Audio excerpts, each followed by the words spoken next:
প্রিয় দর্শকবৃন্দু, এখন আমরা পাখির খাঁচার ভিতর হাঁড়ি বাঁধব। কিভাবে হাঁড়ি বাঁধতে হয় সেটা আমি আপনাদেরকে আজকে সুন্দর করে দেখাবো। তো চলুন শুরু করা যাক।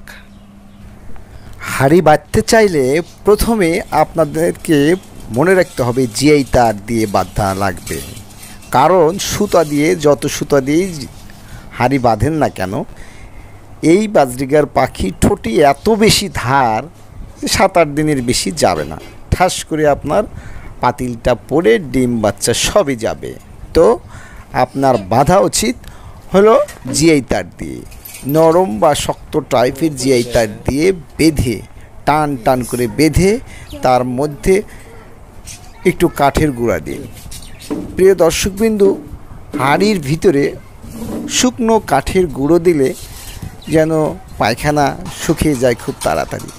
আর হাঁড়িটা বাঁধবেন খাঁচার ঠিক উপরের যে কোনো এক কর্নারে, গ্রিলের সাথে বেঁধে দেবেন বা অন্য কোনো কিছুর সাথে বেঁধে দিবেন শক্ত করে, যেন কখনোই এই হাঁড়ি ছুটে না যায়।